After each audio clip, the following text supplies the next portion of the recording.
Good morning, everybody, and welcome to our July Pitchmasters workshop.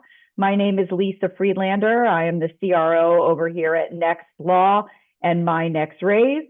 We are thrilled to have you all participating today.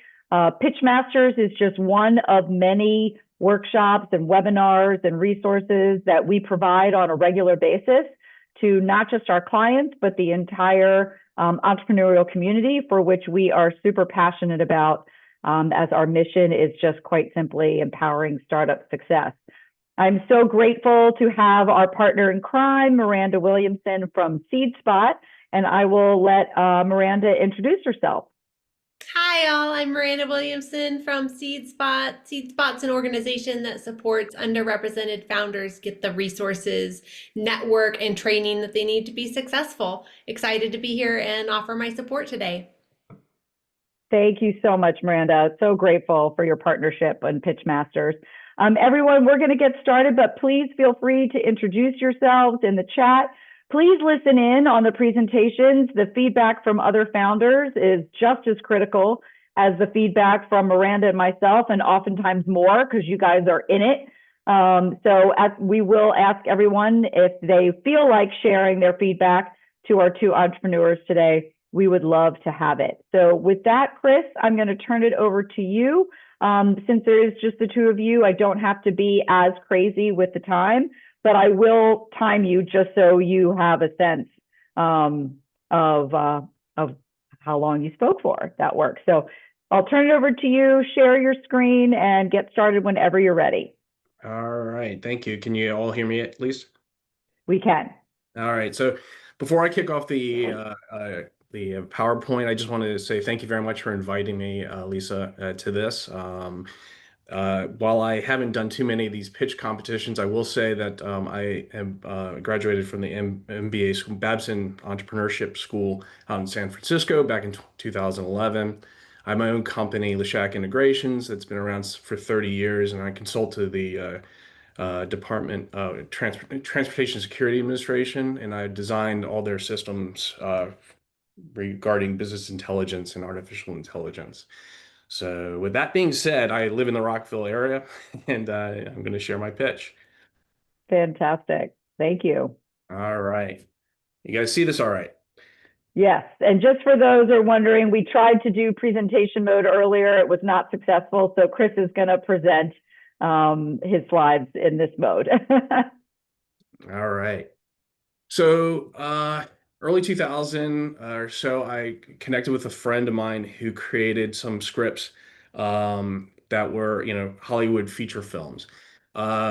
We basically went ahead and, developed out a feature film that was based Pirates of the Caribbean meets Xena Warrior Princess. So female pirates. The feature film, we took that out to Fox Studios. We had attachments to it. Attachments basically means you have actors and actresses that were interested in making the film, but we were having issues with getting funding.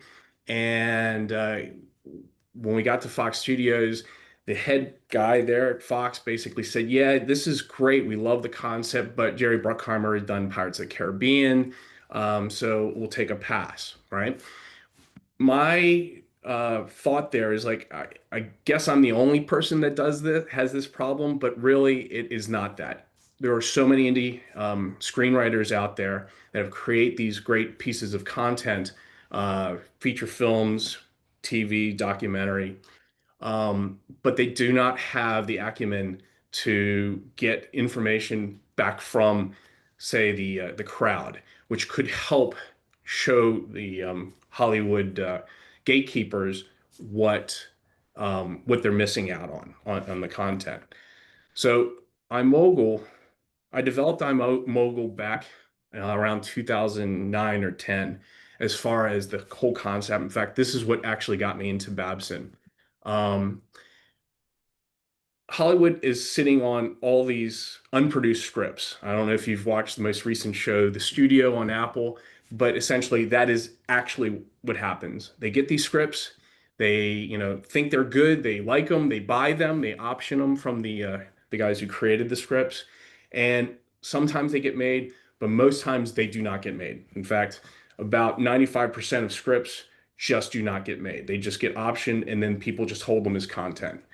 So Hollywood actually has a treasure trove of these unproduced scripts.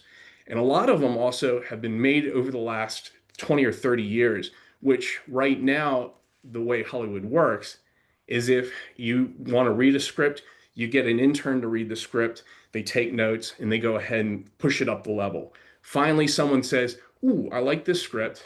I think I could push this, market this," right? Well, what about all the forgotten scripts that have been created in the past, right? The producers get inundated with all this content. They can't really think, for themselves, but they really get attached to scripts that speak to them, right? Most of the time, decision is made based on gut, and there's no real data behind it. And as you probably are aware, films will get made, and then once before they go to hit the screen, they have focus groups that review it. And if the focus group doesn't like it, well, they may even just shelve that film. So they may have spent like 10, 15, $20 million on a film, and then it never sees the light of day. So what I had created back then, which is iMogul, now that AI has come around, and it's definitely at a really good the language models right now are doing very well. I've actually developed a way where you can actually upload a script, just the script itself, and it will provide everything you need, like the screenwriter or the producer, for the log line, a mini synopsis. It says it'll tell you, it can reveal the ending without you having to read the entire script. The way scripts work is when a producer gets it, they'll read maybe 10 pages or 20 pages. If they like it, they don't read the rest. They don't really care. They just say, you know what? I have cast. I think I know where I'm going to package this. Well, what I've developed is a way within seconds, I upload a script. It'll not only provide all that, but it also provides with market analysis based on the script, right? So a lot of the stuff I've done on the back end actually helps with that, helps look through that and then does comparables of movies that are currently out there. Why now, right? As everyone is probably aware, you're probably using ChatGPT or Copilot for a lot of different things today. Well, we're also using it not only in the government, but we're also using it to help content move along. Now, I will say in Hollywood, people are just so, they don't want to talk about AI, but it's going to come, and it's frankly there. What we are doing is we're not using AI to create content. We're actually using AI to help push deal flow. Our competitive landscape. There are multiple groups out there that have script writing services. They have indies that just throw up their scripts and they pretty much go into a black hole, right? Not what ends up happening is when the screenplays get up there, there was just a select few that might take them and they say, okay, let's put into these competitions. You have to pay for the competition. And then maybe if you're selected, you put that on your resume and then you can go maybe to an entertainment attorney and say, hey, I won this script competition. They say, okay, so someone's vetted that. I'll go and push it to the next level. And these groups started up when I was starting up the thought process back in 2008. And they haven't moved on from that. They just collect these scripts. They don't own it, but they just have people that upload tons of different scripts. We're going to be the only one that combines AI and crowd voting and studio matching. So when you have assets within the studio, you want to match that up with the screenplay. So we can get those guys to work as well. Not only the studio labor that's kind of called below the line, but also if they have studios that they can shoot in, right? Chris, I'm going to chime in. Yeah. You're already at 7 minutes. Oh, wow. Okay. Yeah. So right. That's okay. No worries. That's why we're here, right? That's why we're here. So if you can wrap it up and we'll dive in on some feedback. All right. Well, I'll just go right through it. I've built the platform already, right? It's on an iPhone app that's part of Test Flight. People wondering about trust and IP. We're working with a legal firm, and we've got all our EULA and teaming agreements and NDA sorted out. Our business model is basically um, freemium, but then we're going to charge subscription services, potential advertisement, the market opportunity. We have 30 billion global of content development, many active creatives that are out there just continually pulling stuff or creating IP. Um, this is our roadmap to launch, which is going to be in October 2025. I mentioned the prototype. We talk about financial projections. Don't worry too much about that. We've already raised $100,000 from two angel investors. We're going after about 250. We're using SAFE, $6 million cap, 20% discount. Here's our team. My daughter is part of it just because she's going to USC, getting her PhD in quantum physics this year and quantum computing. And because she's USC, it's going to be right in the middle of the film industry. And then it talks about how we're going to reach out, our partnerships, and our closing. There you have it. 8 minutes. All right. Good A lot job. there to dive into for sure, but very exciting, and congrats on the company and on your daughter for sure. Sounds like a rock star. Miranda, do you want to kick us off with some feedback for Chris? I know there's a lot to discuss. Yeah, lots to discuss. I think first off, Chris, I think you have a lot of great things going for you in this. One is I really like the way you kicked us off with a story, the inspiration story. I love a good origin story. I think you could have leaned into that a little bit more. Like your inflections in your voice never changed, and I think it was a good rhythm and a good pace for most of the presentation. But I think you could have spiced up that origin story with a little more excitement and emphasis on certain points. But overall, really liked that beginning. Unfortunately, I did miss a lot of, I think, what the meat of the presentation was because of timing and because of moving through it quite quickly. So I really would like to know a lot more about your customer and how you're going to connect with your customer and how you're going to relate with your customer.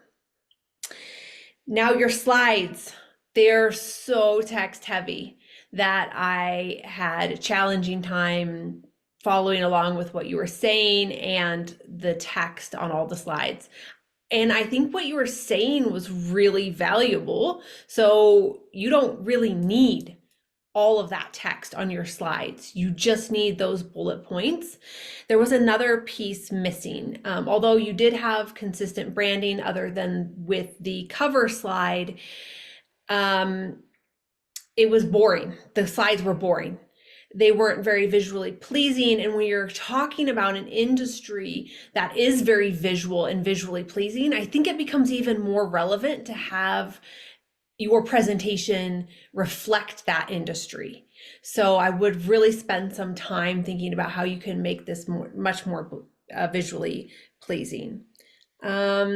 A couple of the graphs, again, like the competitive landscape graph, I think that was really important, but I couldn't see it because so much text, it was buried. I think you could probably do away with most of that text and amplify that graph. Again, I'm not quite sure because I couldn't really see it, but it seemed like it was more important than the actual text was itself. So I'll pause there and pass it off to Lisa. Miranda, I love it when we're like in each other's heads. And so like, I literally have Hollywood lens to great images. Where on? So Chris, yeah, I think I agree with everything Miranda is saying. I'm going to be maybe not quite as nice or in the sense that the deck has got to go. Like the whole thing's got to go. You need to hone in on your elevator pitch, like the way, what you're talking about, and really streamline it, like massively streamline it. You were at 7 minutes and you didn't even get to the meat. you spent like almost 4 on the problem itself. Not to say that you shouldn't explain the problem. Of course you should. Like, let's get an image of stacks of unproduced scripts. Let's talk about movies that, let's get some good images in there. Let's quantify it in terms of the number of scripts and the lost dollars to the studios and the time and the next great, blockbuster that doesn't get produced because they don't, I don't understand how the app works. You say the app is in the stores already, but okay, then show us. That's amazing if it's actually already there. Give us a scenario where it's like before iMogul and after iMogul. Who's your user? Is it an enterprise? Is it B2B or is it for individuals? What's the ROI for the purchaser in terms of the dollars that are going to be saved and the creatives, and how is AI impacting Hollywood generally? Like a little bit of context on that in terms of, there's a lot of controversy over it, but you're not stepping into that pond. You're using it in a, much more sort of, I guess, productive way. You certainly have the credibility. I totally agree with Miranda. I think on a positive note, your cadence and your energy, you're very comfortable when you speak. All that is great. When you have slides with words on them that are too wordy, people stop listening to you and they're trying to read the slide. It just completely lost me. I agree. You start off with a story, you start off with, some maybe good images, some good data points. Like, what are the 2 or 3 data points that you want me to walk away with? I say all the time, and it's certainly applicable here, your deck and your 4 minutes are the trailer to your movie. So what do you need me to know about this trailer to your movie so that I want to get involved in a deeper conversation? What's the big vision here? What does your growth look like? Etc. Didn't really have time to talk about your team. So I just think you have all of the pieces. It sounds like a really robust and needed offering. It sounds like it's already out there. You're testing the waters. So what traction do you have? How much money you're going to make? What does this look like for me from an investor standpoint? So I think you have all the pieces. I just think your story needs to be completely redrafted. And I know that may sound harsh, but the slides need to be redone, and your story of sort of who you are, why you're doing this, the Babson piece is super interesting, but much more, you got to figure out how to condense it. Because really 4 minutes is actually a lot of time, believe it or not, 4 to 5 minutes. Some of these things you've got 2, 3, and again, the idea is just you want that more in-depth meeting with folks. So that's my 2 cents. Obviously, take it or leave it. I'll open it up to the rest of the founders that are listening for any additional feedback for Chris.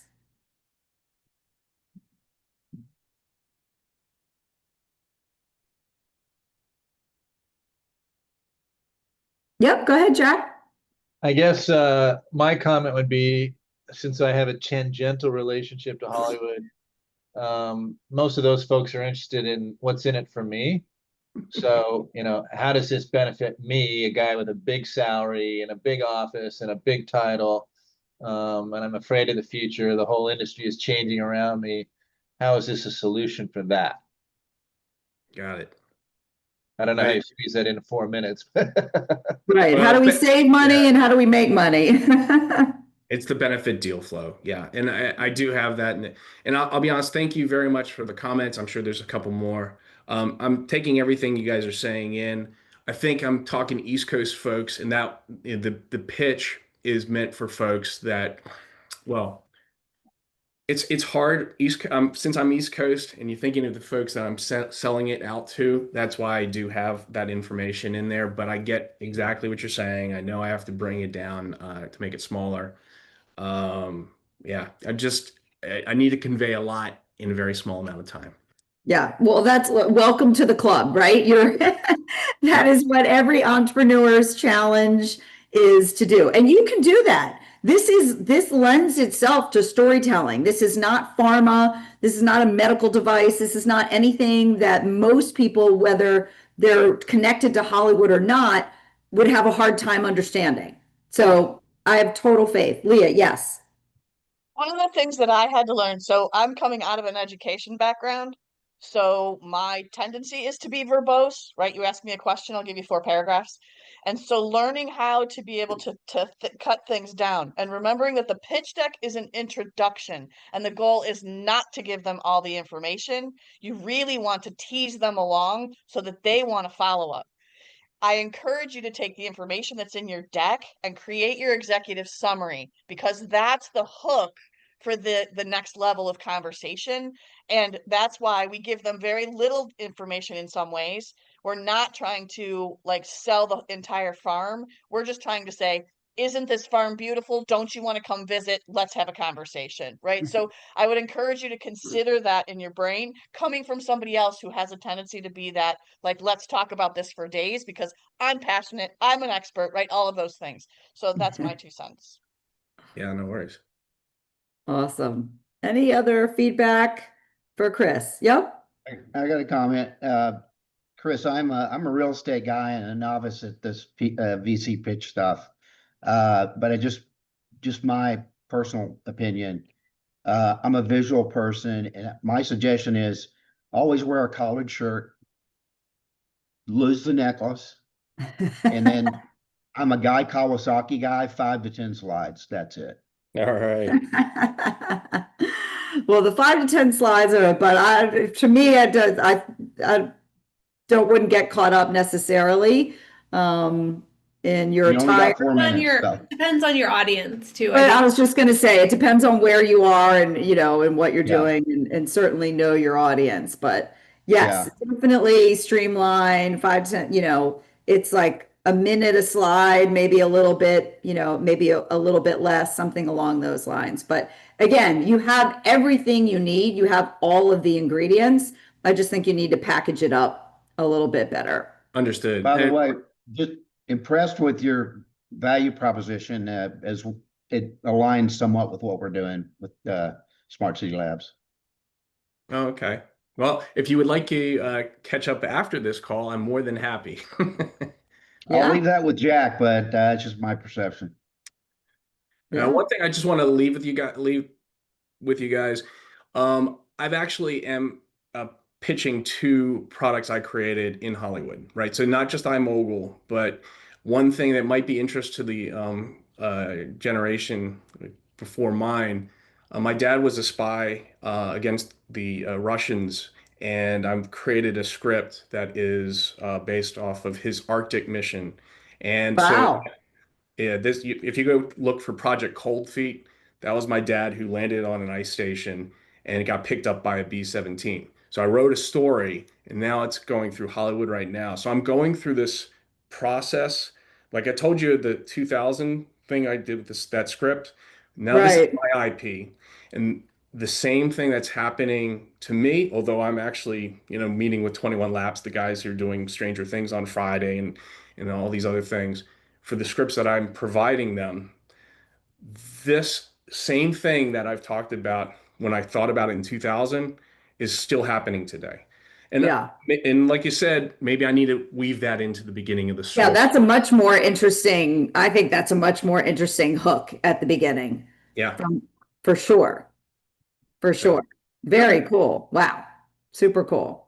All right. Well, thank you, Chris. Please stay on so you can provide feedback to Leah as well. All right, Leah, when you're ready, we didn't do a tech check, so hopefully all will work, but feel free to share your screen and get started whenever you're ready. Do you want me to try presenter mode, or should I just stick with slides? No, if you can put in presenter mode, it's always better. So, and thank you, Sean, for your comment in the chat. No worries. Yeah, great concept, Chris. All right. So the challenge I have today is I am in a hotel room because I am on the West Coast. By the way, I did a 60-second pitch yesterday and ended up with an interested investor. So amazing. Let's see. So I'm not good at sharing on a single screen. I usually have multiple screens.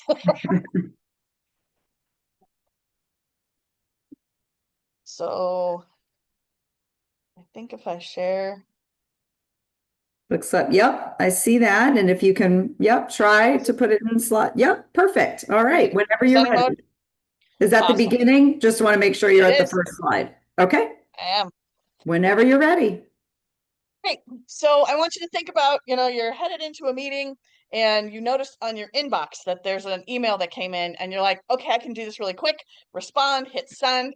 And then when you come out, it blew up, right? Like, so everybody's like in a twist, right? Like there's confusion, there's somebody might be angry, and you can't really figure out why.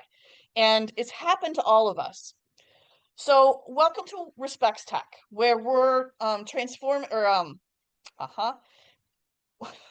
where what we're doing really is revolutionizing communication and culture in the workplace. So let's take a look at this email that was sent. You hit the little bot, it begins to review the message. The yellow, the highlight tells you what's being done. The yellow box tells you the potential impact, and the blue box gives you suggestions. You can choose to replace or discard. It goes through the entire email, highlighting the areas that are potentially dangerous around the concepts of respect and effective communication. So the opportunity here is to be able to look at what you've done, but our back end dashboard is really where the richness of this product comes in, because it has the opportunity to provide true quantifiable data for culture, for organizational culture. It's the first time, no one else is in this space. What we see is that it is fluff data or it is survey data. So what's the problem? The problem really is poor written communication. It's costing the U.S. businesses $4.2 trillion annually, and that's because of a 30% decrease in team effectiveness, as well as employee turnover, workplace stress. All of those things are adding up. And when we look at productivity, the decrease in that productivity. So what's the solution?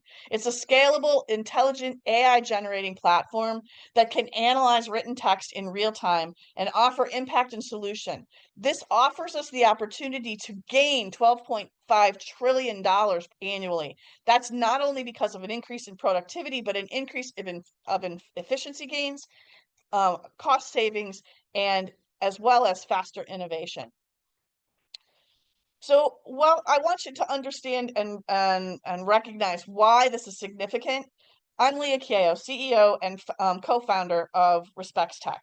I am Native American by heritage and worldview, which means that respect is the bottom line, the lay of the land. I've spent the last 30 years creating content, tools, methodologies, frameworks, and this is where everything comes together, because what I know about this work in general over the last 30 years is first you have to have willingness of people to see the problem and begin to change. Then you have to train them. Then you have to let them practice and get it wrong before anybody ever gets to getting it right. With AI and with technology in general, we have the ability to circumvent that process and go straight from hey, here's the problem to hey, you're getting it right. So what we're building is comprised of AI reasoning agents that are fine-tuned trained on my IP. We created them in an array so that each one has its own little job, so to speak, and which also comes then with a behavior engine that's analyzing cultural or organizational behavior, as well as the communication coach component that says, hey, here's the potential impact.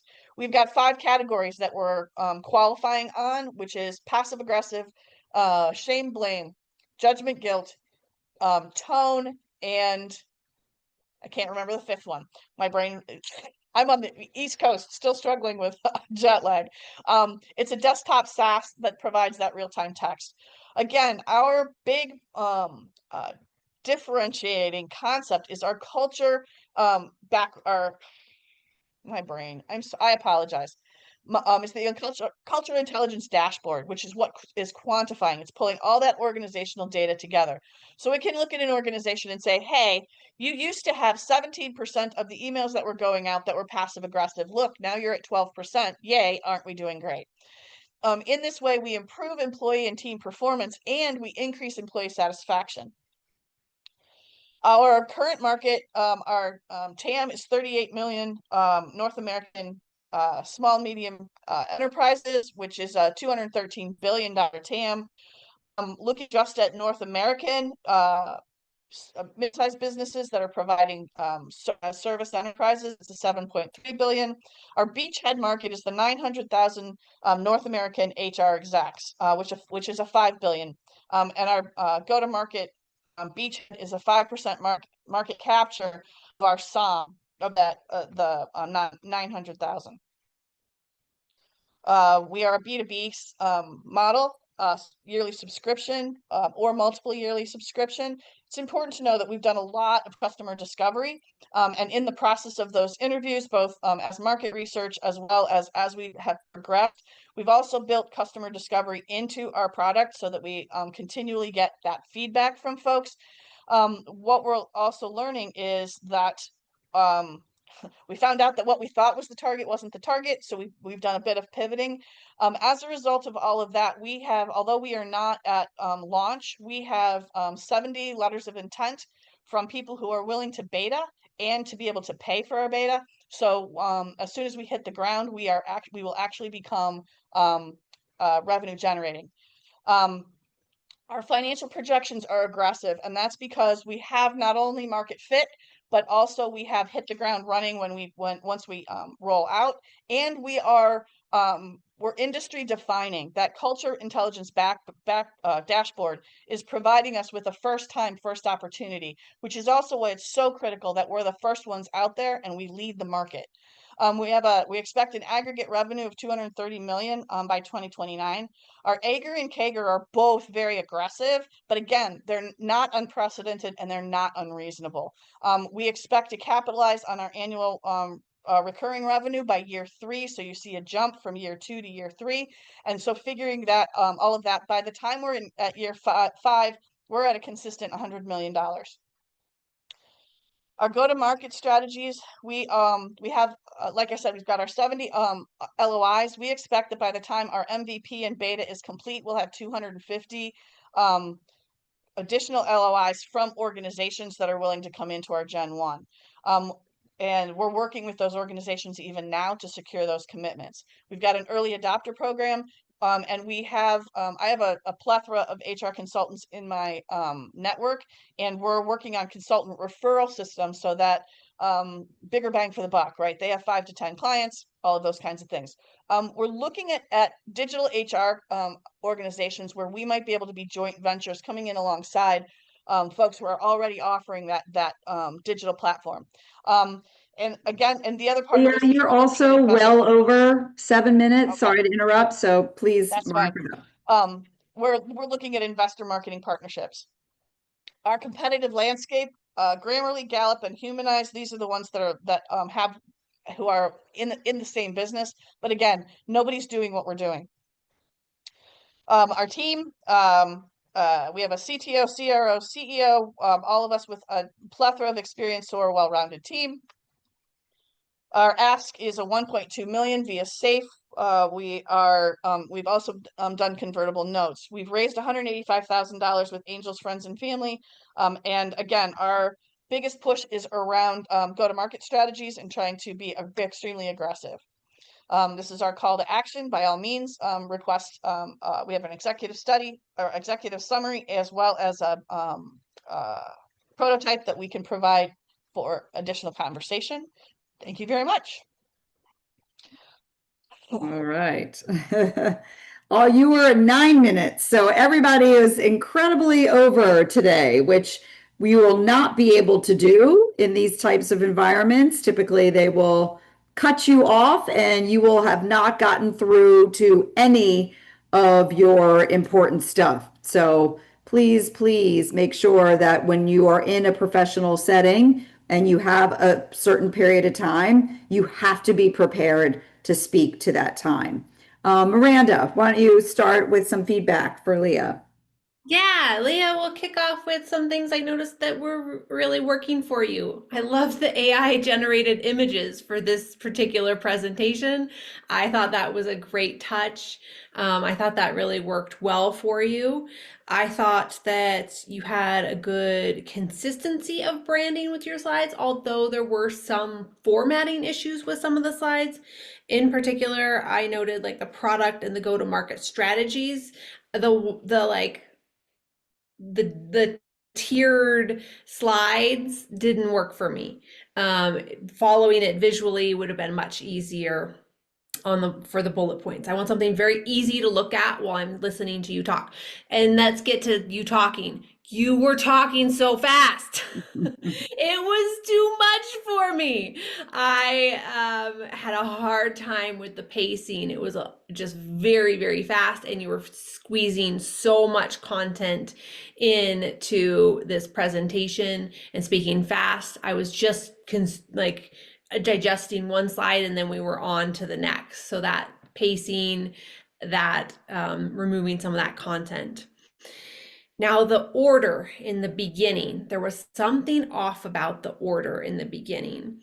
Although I do like opening with a story, I actually think you need to open with the problem, because I didn't understand that this was a problem. You were like, the email and it blew up, and I was like, blew up? What? I was not following what blew up, what blow up meant until then. I was like, oh, okay, I get it. And then you're taking us through a demo, but I didn't even understand necessarily that this was a problem yet. I was like going through the demo. So I do think the problem could, in your case, benefit from coming before the demo, at least. Then the next piece is market opportunities. Completely lost me on that slide. I did not understand the market opportunities. You were using a lot of acronyms, I believe. You were speeding through that one really quickly, and I felt like that was really important. The next one was financial projections. You said a lot of grandiose things on that slide. I wasn't hearing a lot of like data or like how you actually got to these numbers with informed decision making and real information. And I felt like that was pretty important since they were very aggressive. As you said, these are very lofty projections, and we believe they're correct. But why? I really wanted to know that.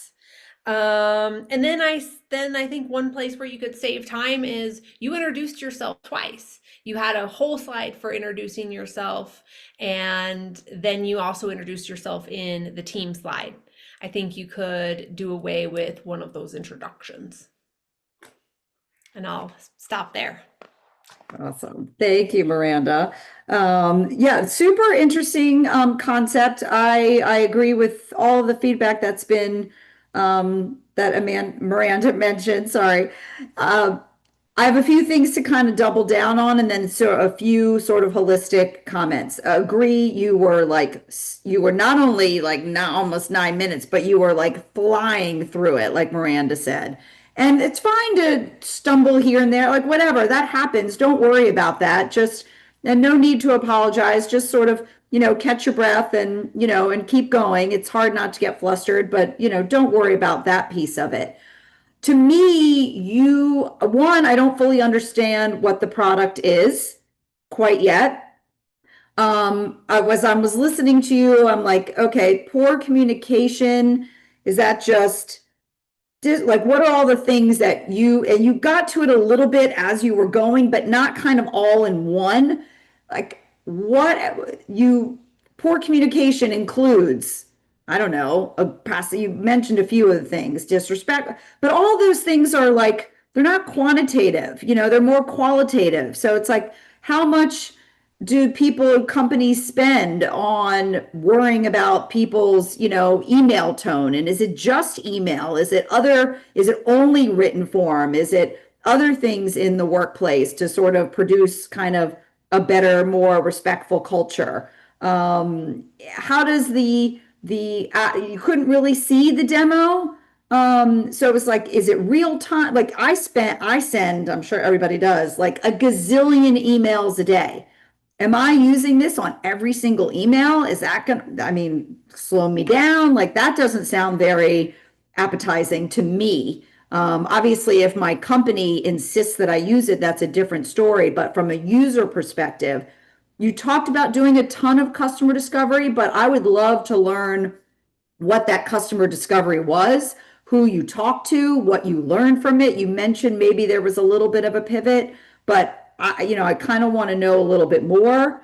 You said you have your traction. This is pre-revenue and pre-launch and pre-everything, but you have 70 folks lined up. Like, who are they? How'd you get them? What are they willing to pay you? Like, a little bit more oomph and meat instead of just saying the important things that an investor is going to want to hear, but a little bit more, delivering a little bit more. I'm sorry, I don't believe you that you're going to have 850 clients in 2025. It's July 16th, 2025. I just don't believe you. If you want to try to convince me, have at it. Otherwise, I would change up your financials. I also don't believe you. You're going to have 230 million in 2029. So you got to be careful between painting the really big vision, which all investors want to see, but explaining sort of what that is based on without just saying these are really aggressive, or don't say it at all. Don't project out that far at all. Just sort of tell me what you're going to do with these LOIs and what do you expect to get with that and my 1.2 million in the next 18 months. Like I would much rather hear that than some random number in 5 years out that we all know and any investor knows is just a guess. So maybe be a little bit more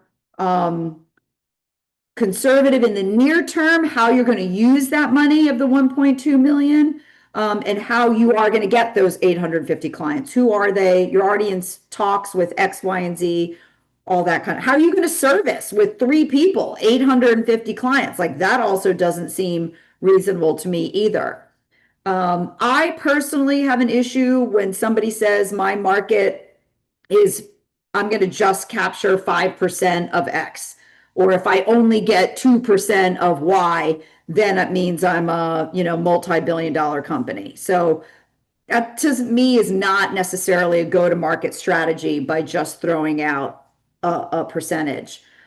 You talked a little bit about your background, which sounded extremely relevant, but not specifically. So I wanted to learn a little bit more how your background was specific to this.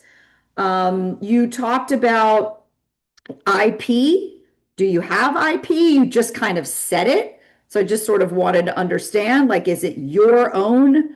Are you leveraging other people's AI? Is it your own AI? Like, want to, dig in a little bit more to that. You said you have product market fit, and that's, I don't know that you do from that presentation. So I think, again, you seems like you have all of the pieces there, but I agree with Miranda, like the order of discussion, you didn't drill down on some of the things that I would want you to drill down on from an investor perspective to even know if I want to learn more. Like my takeaway from this is it's Grammarly for tone and communication. Yes, we all want respectful workplaces. I don't know that HR, would be willing to buy it. I don't know that people are going to want to use it. Is it a nice to have? Is it a must have? You did do a good job on the 12 trillion, but I just don't really understand so much where those losses come from and how you are going to take that and remedy it. So maybe it's like a case study from either your customer discovery or get out there with the few beta customers, offer it for free, see what you can learn, and then sort of provide specific, tangible, anecdotal, case study information. That was a lot. That's a lot. But, I'm certain that your background from what the little bit that you've said, plus how far along you already are, I think that, you've got some really good stuff in the works. So I will open it up now to other folks for some comments and feedback for Leah. And obviously, Leah, if you have any questions about anything that anybody said, feel free to chime in. Yes, Brittany. Hi, I just wanted to give a little input. It's the one thing I did learn and absorb from public speaking class is be mindful of your ums. Saying after every sentence, it makes the audience lose confidence in what you're saying. So just a thought. Not saying I'm perfect either, but that's it. Of course. The ums and the likes, I always tell my kids.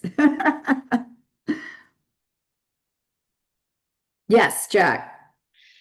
So I'm a storyteller too, so I suffer from the same challenge. You get immersed in what you're doing and you're so passionate about it, it can be a little lengthy. So my suggestion is, I don't think it's a solution for everything, but the Guy Kawasaki model is interesting as an exercise to try and fit your story into that very concise framework. Because at the end of the day, you want to set it up for the 3 seconds you have of someone's initial attention span. So you kind of need to say, I'm this, I'm going to tell you about this, and here's what it's going to do for you. So that kind of structure, whether or not you use it in your final pitch or not, might be a good exercise for you to sort of say, okay, this is how to make this super concise, because I came away not really understanding what the product is, and that's my fault. Awesome. That's great comments. Chris. Jack, can you put that in the chat in terms of you said a model, but I didn't catch it. Can you put that in the chat for me? Sure. Thank you. Okay. Yeah, so I understood what you were pitching. Couple things. I think Lisa mentioned about Grammarly. Grammarly does that now. That's obviously a competitor, or potentially a competitor for you. The other thing is lean into the fact that you're a Native American. Pitch to the government, right? Become a Native American small business, right? And add that to your slide deck, because what you're trying to pitch, you can partner with the likes of Deloitte, Accenture, my company, who consults to the government all the time, and then push this in through some of the projects that they're trying to work on. But the fact of the matter is, it's easier to do that if you lean into we are. And I know you have B2B, so it's like business to business, but government needs this too. Absolutely. No, that's a great suggestion. Any other comments or feedback for Leah? Hey, Leah, I just have one question, similar to Chris's comment. What do you see as your sustainable competitive advantage against a Grammarly or even a Copilot? If you think long term, right? So you come out with your solution, it has a unique value proposition, but obviously as the market continues to evolve, they start leaning in and spending dollars to build something similar. How do you see yourself competing against someone who's much larger like that than like them? So my unique IP, right? So the IP is mine. All of the training of the fine-tuned training of the LLM is not something that's at large, right? It's beyond that. So that's the first part. And the second part is the cultural intelligence background, the dashboard that is providing information that allows organizations to determine where they are in that communication behavior. And so we have, and then the third component of what we have is the ability to focus on respect, not grammar, right? Like, so Grammarly is a writing support, whereas this is all about effective communication and respectful communication. And so it's two different perspectives, not that Grammarly couldn't benefit from what we have to offer. Thanks. That makes Hope sense. that answers that question, Sean. It does. Yeah, it does. Thank you. Great question. Any other comments for either Leah or Chris, or anybody have any general comments that they'd like to share before we wrap up? Lisa, Yes. I am more than impressed on how much you absorbed and recanted and not criticized, but commented. It's very impressive. And anyway, Yeah, well, thank you. Miranda as well. Appreciate that. We love doing this. Yes, Leah. And I just want to say thank you, right? So I'm on stage for Venture Summit in New York in September. I'm on stage at Converge South in North Carolina. And those are 5-minute, 3-minute, right? So Yep. and I will use the excuse that I spend 24 hours awake because of delays in flights and etc. And my pitch is not as smooth as it usually is. But again, we run into that, right? So you land in New York Always. and you got to do what you got to You do never with know. what you've got right That's right. this minute. So I That's appreciate right. the feedback and the ability to be able to take it away and think about it. Can we, as participants, come back in and do this Yeah, I again was with just you? gonna say, yes, you beat me to it. Please sign up again. We have some open spots in August and September. Nobody's even signed up from September on yet. As I mentioned, we typically have room, spot for 3 folks per workshop. We have had many people come back and pitch again, and it's actually super fun to see and really helpful. So yes, certainly if you have pitch competitions coming up, or even if you just want to work on it and come back, absolutely, absolutely feel free to sign up or just email me since you're already in the system. And I'll let you know, what we have available. But yes, please come back and do it again. And please join us and provide feedback for others, because as I said, like hearing from other founders who are in it is really so valuable. Terrific. Well, I want to thank everybody for joining us today. Please, please come back. The Pitchmasters workshops are typically on the 3rd Wednesday of every month at 11 a.m. Eastern Time. So please join us. Huge thank you to Chris and Leah. Thank you for joining us and being vulnerable. And hopefully you got some good feedback that you can take away. Huge shout out and tons of gratitude and love for my partner, Miranda Williamson from SeedSpot. Please check out their organization. SeedSpot has incredible resources, amazing accelerator programs, and always doing some cool stuff. On my end, obviously, Next.Law has tons of resources for early stage companies in terms of establishing a solid legal foundation, preparing to raise capital, and our recently launched our own tech platform called My Next Raise. Sign up for free to take advantage of programs like this. And then our premium membership is $70 a month, where you get a series of tools to help you be investor ready. So have a great rest of your day and week. Hope everyone's having a fabulous summer, and we will see you again soon. Thank you. Thank Great you. job. Take care. Thanks, everybody. Nice meeting Thank everyone. you. Nice meeting you guys. See ya. Bye-bye.